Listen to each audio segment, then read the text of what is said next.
First of all, tell us about your business, what it is, why did you start it, and when did you start it? Well, my business is about, I wanted to bring something to Milan that was not here. Since I'm an American of color, I wanted to bring something that represented us over here in Italy. So I decided to go ahead and use my grandmother's recipe to bring some really good home cooking Southern food to Milan. And I thought fried chicken was the best thing to start out with because I've never seen a fried chicken place here. And now we have been open now we opened up about a year and 4 months now. And How's it going? I'm very, very happy. It seems every day is more new people coming to the store who's heard about it. Somebody else has been here and had it, so it makes it very exciting for me to know that. Italians or expats or all sorts of people? Well, I used to at the beginning. I'm finding out that more Italians are coming in, as well as the Chinese, as well as all of my foreign friends, as the British, Germans. From Holland, so they come from all over, and it's not all in the same neighborhood. They come from like Sesto, Monza, Pavia. So it's really interesting. All the way from Pavia. Yes, all the way from Pavia. They said I had to come and have the real deal. Is what they call it. So my chicken is called the real deal. That's a good reputation. So, business is going well, obviously. Did you find it difficult to set up your business? Absolutely. I was thinking it's going to be a little bit easier, but with all the laws and restrictions over here, it made things very, very difficult for me. But now that I've been in it for a year and a few months, I feel like I kind of got the hang of it. So this year going into it, I feel much stronger.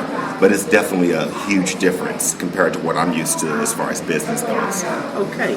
And what do you like about doing business in Italy? Well, I've been living here in Italy for nearly 17 years, and I just fell in love with Italy from the first moment I stepped foot into this country.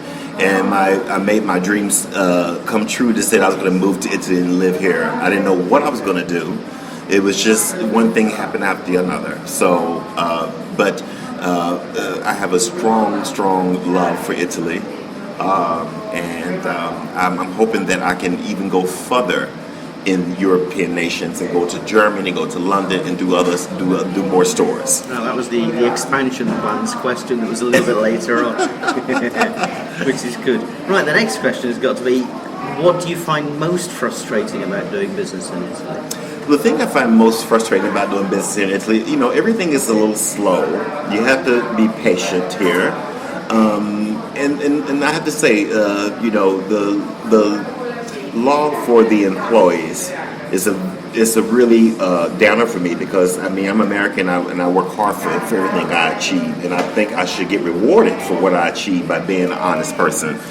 Here it's kind of difficult because you can't really fire people, so it makes things a lot more difficult, and I kind of feel sometimes taken advantage of over here in Italy, as opposed where I feel like if in the States I have a little bit more rights for what I represent over here. But other than that, no country's perfect, but if I can get through this next year, it's gonna be a big boom of Cory sold chicken all over the place. Excellent, good news. Right, and have you had any problems running your business? Tell us about a couple of the biggest problems you've faced and how you overcame them. Well, I guess the problems, there's always problems. You have to find the right people to work with, to work for you. So finding contractors and finding the right kind of landlord, all these things really took a big shape of my future here with this business.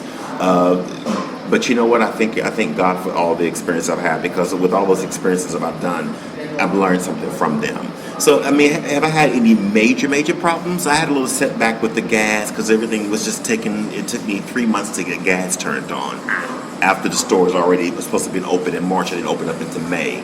So, those little problems like that, but I guess next time I go into it, I know exactly what to expect. So this, for me, since it's been my first business and my first time ever being a restaurateur, this is something I just need to learn on my own. Very interesting. Right. And what advice would you give to anyone else thinking of setting up a similar business in Italy? Well, my advice for them, to make sure you inform yourself what the laws are here very, very well. How can you do that?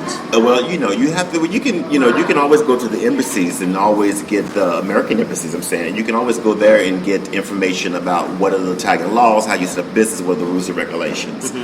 You can also go on the internet and you can look up the camera. I'm trying to think of the name. Camera di Commercio. Chambers of Commerce. Right, exactly. You can go to them, and that way they can tell you exactly what the rules and regulations are too. Yeah. And that's something I went to school to open up the restaurant here for 6 months to get my license. License to handle food. Exactly. Yeah. And so that's the thing people have to know. You have to be able to speak Italian. You have to be able to take the courses in Italian. Otherwise, you're not going to be able to get it because you have to know every single thing about food. And it's basically HAPP, HACCP. Okay, and that's the most important thing that people need to know. The laws over here are very, very different. So you need to prepare yourself for that and prepare how you're going to work with these new laws over here. Yeah, How you make which comes neatly to the next question. How does setting up a business in Italy compare to setting one up in the US? Well, it's completely, I feel it's completely different. The law is not much on your side here as much as they are in the States when it comes to you being a restaurant owner. If you're the employee, you get all the advantages you want. So these are little things that you just have to really, really be careful of. Make sure you don't do contracts too long. Make sure you have well informed where your employees are coming from. They have any bad news, take that into consideration. Because once you have them, they're yours. Yeah, you can't get rid of them basically. It's not easy. And you've also talked about this as well. You do have expansion plans. You've explained that. Yes. I'm expanding. I want to expand outside of Italy as well. I like to go to Germany. I like to go to London. Really just want to try to give everybody a chance to taste how incredible my grandmother was. Okay. Inspired by your grandmother. Exactly. I like that. That's good. Another couple of extra questions as well. We're nearly done here. Sure. Where do your chickens come from? This is a...